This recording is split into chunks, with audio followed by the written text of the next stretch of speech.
As you know, doctors can be and are never in any way wrong, are they? And this is fun. The nation, this is in the United States, the nation's largest group of obstetricians and gynecologists say birth control pills should be sold over the counter like condoms. And why not indeed? Because things are going so well, particularly with younger women. You know, they're enjoying life so much and they're not falling into depression, suffering from STDs and so-called unwanted pregnancies. And anyway, I'm a man. What would I know? Lila Rose is a woman, and she's a pro-life activist, and she joins us once again from Washington. Welcome to you, my dear. Hi, Michael. How are you? Well, I'm pretty well, but, you know, I find it quite amazing. Instead of talking about basic morality and dignity of the body and respect and not just saying yes to every randy guy who's interested, says he's interested in you, now sell these things over the counter. Is this going to happen? Well, first off, it's a shame that it's even being considered, and there's a lot of good forces fighting so that it won't happen. I mean, on many accounts, Michael, this is a shame. First off, you're talking about health risks for our young girls. Even the World Health Organization has called birth control, hormonal birth control, a group 1 carcinogen because of all of the health risks, including cancer and heart disease and the other physical risks of hormonal birth control. So we're pumping our little girls with hormonal birth control, and now making it available over the counter, it's even more accessible to these young girls. What these young girls need and what they deserve, and what our young men need and they deserve, is real formative teaching about sexual ethics, sexual restraint and respect, so that they can avoid STDs and heartbreak and physical problems, and that they can really achieve their full potential. That's what our young people need, not dangerous and powerful hormonal drugs. It always amazes me that the contraceptive pill, I mean, let's not call it a pill. A pill makes you better. I mean, the contraceptive pill doesn't do that. It prevents a woman's body from acting in one of the most fundamental, vital, profound ways, the idea of procreation. It's so essential in every creature on Earth, for goodness sake. And so this pill stops that, disrupts the possibility, and we're meant to conclude, oh, it has no lasting effect, it doesn't do any damage. That is infantile. It's insane. I mean, our fertility as women is a gift. When we have fertility, that's a gift, and we should celebrate that as women.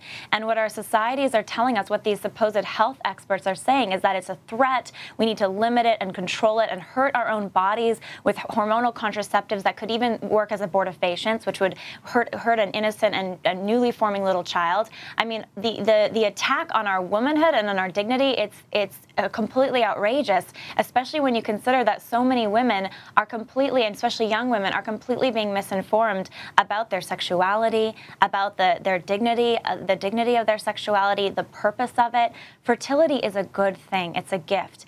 And you know that from the many women who are fighting, you know, with fertility treatments, trying to have children. But our society has it backwards, and because we're not practicing basic sexual restraint and respect, we're stuck with this problem where young girls are getting pregnant at young ages, our young men are not properly, you know, behaving, and so we have this phenomenon where we're now using what is harmful to the body, these powerful drugs, in order to stop something which is good, which is our fertility. Now, we don't have the time here to go into the details, but the contraceptive pill, my reading, and both sides obviously have their propaganda, it does seem to perhaps prevent some cancers, but does encourage or enable others. Now, a lot of the evidence teaching the latter has, I think, been suppressed. People just don't want to hear about it. But I'm talking about objective doctors who are not in any particular camp. And that's what they conclude. So, yes, it may help prevent some cancers, but also it will encourage others.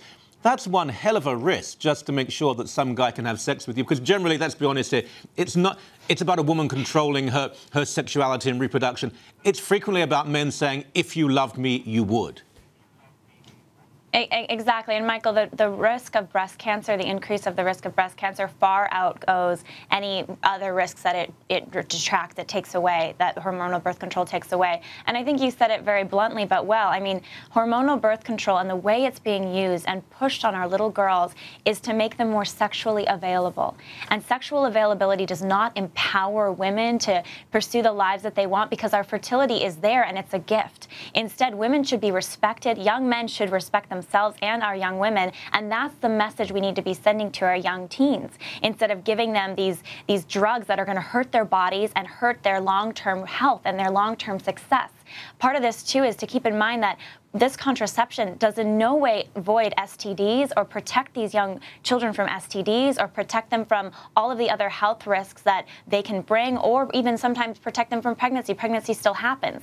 So I think that that whole mindset where we need to be limiting our fertility and that we need to be giving these children these drugs that are so harmful is completely absurd. We need to think the right way about our sexuality, and we need to encourage and really empower these young women, these young men, to view their sexuality as a gift and to respect it and to restrain it.